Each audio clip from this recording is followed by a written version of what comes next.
Plug Talk is the best. Only podcast where the host smash the guest. Yeah. Plug Talk is the best. Only podcast where the host smash the guest. Yeah. All right, welcome back to Plug Talk. I'm here with the lovely Lena the Plug. Hi, everyone. And today we are speaking to someone who we just a few months ago dicked down together. Well, I guess I was the dick mostly. I was not the dick. Right, but this is the one and only Cherie Deville. Ooh, hello. Did I pronounce it correctly? Yes, you actually did, which is amazing. No one ever does. What do people say instead? Cherie Deville. Cherry, all kinds of crazy stuff. Yeah. Wow. Well, Yeah. they need to read a book. Well, I don't correct them that harshly, but yeah. I just couldn't think of it going any other way, but that was just me. Definitely. Because, Sherry is cooking wine, cherry's a fruit, Cherie's the name. But Cherie Deville. each to their own. Can I call you the MILF? You can. The MILF. The MILF. The MILF. That The we're- MILF. We were just Ooh. talking about that. Like, there are certain things that, like, you've been put into this MILF category Oh, your yeah. whole time in the industry because you actually entered the industry a bit later. So it's Yeah. kind of an interesting plot that you have going here that's different than a lot of people, huh? Yeah, I think I would imagine most people start when they're pretty young. That's the age when we're the most attractive and you make the most money in porn. But then there was this change. I don't know if it was like Lisa Ann when she did that nail and palin thing, but in the early 2000s, the whole genre of MILF became huge and there weren't many people to fill that role. Some people like Julia Ann started when she was young and then did teen and then babe and then up to MILF. But there's a few of us that started now that it's a thing as like full ass adults. Right. So Wow. what were you doing for all those years? Because you hopped into the porn world at, what, 34? 32, 32? 33, 34, somewhere in there. Yeah. Okay. What were you doing with your life prior to that? I'm still a physical therapist. Oh, Isn't that okay. cool? Yeah. That's amazing. I think it's so cool. When you told me that, I was like, that's Yeah. amazing. Wow. So was that's what you went to school for? Mhm. And that's what you did for your whole adulthood? Yeah, it turns out my makes like way more money than my brain. I would actually have assumed that. No offense. It's just, it seems like it's kind of easy to not monetize a everyone's vagina. She's a moneymaker and I'm glad. And I can just sort of let the brain part, take a little vacation. No. But when you were just a civilian, were you engaged with your sexuality too? Or were you running around in these streets? Were you in a relationship? What was that like? I don't do this anymore just out of respect for my coworkers, but I was a huge swinger. I would go to swingers clubs every weekend, whoever. The exhibition.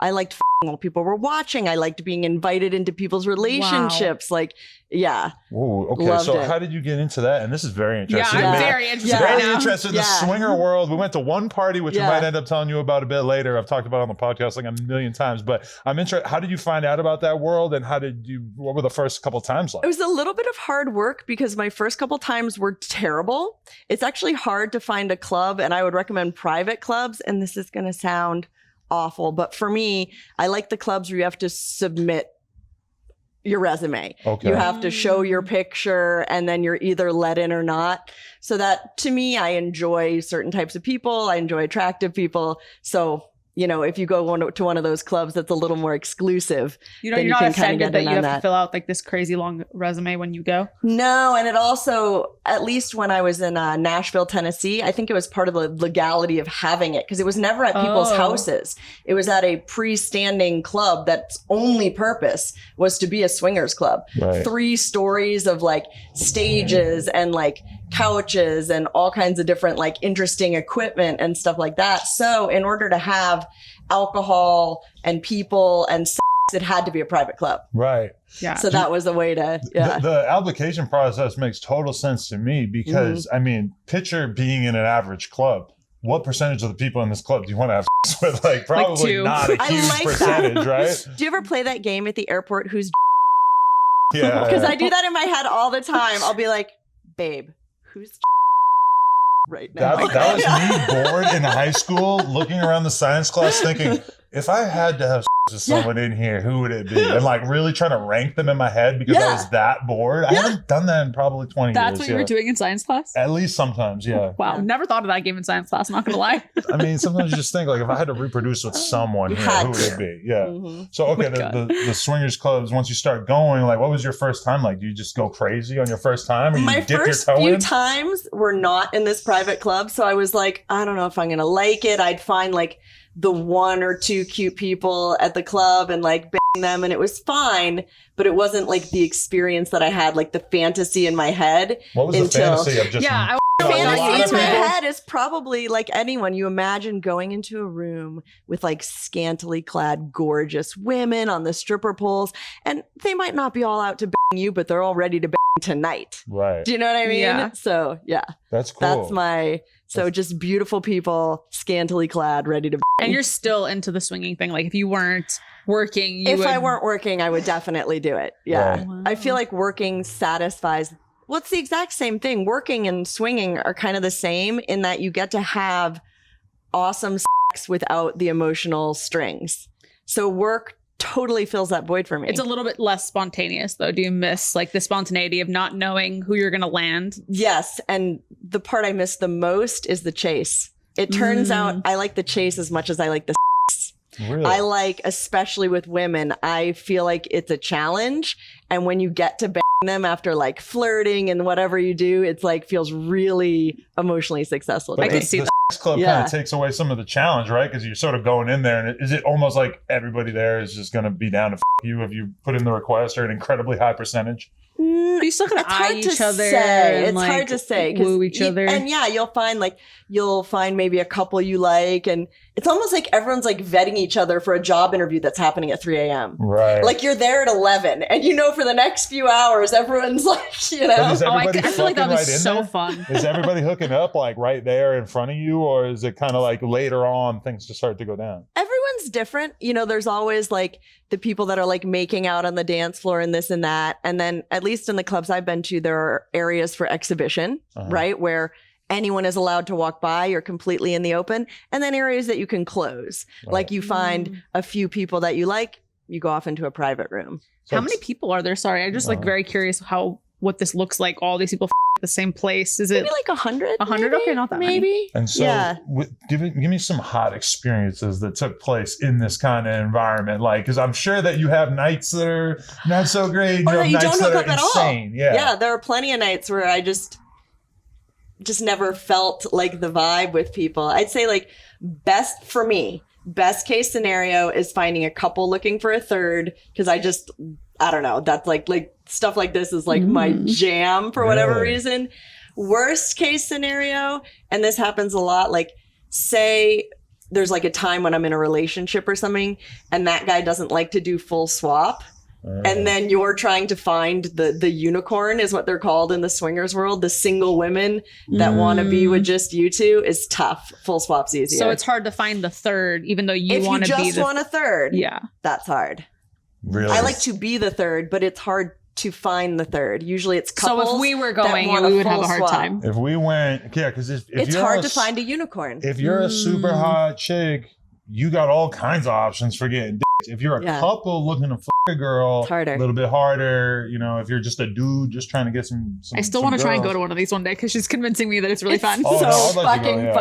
fun. Even if you just go, and I've done this a million times, and you just who you came with in public, Right. and you notice the crowd starts to build. I don't know. Yeah. It really does it for me. Wow. Yeah. Okay. It'd be weird to be You fucking in feel front you're of like, people we're for doing free. such a good job. High five. Look at us. But we always do it for money, so it'd be weird to be Yeah. doing it in front of a room of people for Right? free. You're like, now, but maybe. it turns you on, so Yeah. it's like Man, that's. I'm a celebrity. I ain't going to this shit. Everybody gonna be filming me and shit. That's like gonna be kind of weird. No, I bet there's a crazy no phones rule. There better be, right? Absolutely. Yeah. Yeah, no, I feel like everyone would mob you and take your phone from you if you pulled your Because phone out and tried to there's- I'm film gonna it. put a GoPro on my head. Here, I guess the concern would be celebrity. It's LA. Right. But in Nashville, the concern is high level professionals. Oh, right. That's Like true. CEOs Lawyers. and stuff. Wow. And it gets kinky. I mean, there's dudes getting there's several acts that you might not want to get out. See, that You might be know what I weird to me. mean? If I'm in the sex club and I start smelling dookie sex from a couple of bros in the corner, I'm gonna be like, oh, maybe this ain't the club for me. I don't know. Much respect, but I don't know if I Our wanna first be there. AVN, we got really excited and we went to this party that they had to like shuttle us off to. It was all low key, and we thought like, oh, we're gonna have so much sex Yeah, tonight. so This is much gonna be sex. so hot. And then all we did was Adam watched his first guy get by a lady with a and he was just like, this Never is not felt- Interesting. I never felt more vanilla in my life. And I tweeted about it, and sure enough, people from like the BDSM community and shit were quote tweeting me LOLing at my ass, being like, That's oh my funny. God, when the vanilla people show up at the party. And I'm like, yo, like, I'm not allowed to be shocked by this guy getting by some chick. Like, Right. I if that makes me feel vanilla, okay, fine. I kept checking his. I was like, does he like it? Maybe he likes Yeah, it. No movement. A little bit. Shrivel up a You're little like bean- a you're little like bean. you're like on your phone trying to pick straws. You're like, no, never mind. No, Put I the was on my away. phone, like looking at Twitter, like just like I don't want to look at this shit. Some other shit. Okay, but so you're doing the party thing for a while and whatever. Then how did you actually make the move towards? You ever strip or escort or anything like that? No, it was actually super random. So physical therapists make a nice salary, but I've always been interested in the sex world. So I thought it would be fun to do nude modeling. That's it. Just nude modeling on the weekend for, do you know the site Model Mayhem? Yes. Amateur models, amateur photographers. Right. I remember Basically, that they're site, paying yeah. to see you naked Yeah. is the thing at the end of the day. So I did that for a while. Also My Sexy Jobs, it's kind of the same thing. And then a headhunter for my current agency found me and was like, would you like to do And I'm like, wait, what? Had you ever thought about it? Maybe in a vague fantasy way, but I didn't think, I wouldn't know how to get that. Who do I call A to lot of do people have never been Wait, who do propositioned. I- A lot of times when girls get in the industry, Yeah. their story is like, well, I was 19 working at a bar and some guy came in and asked me if I wanted to do and then they sort of were like, Yeah. okay, yeah, sure. Like, But yeah. a lot of people never get the But yeah, in people LA, don't know how to like you apply. get the offer. Yeah, Yeah. LA, I guess somebody's so. gonna tell you. But where were you? You were in LA, were you? No, Nashville at the time. Yeah.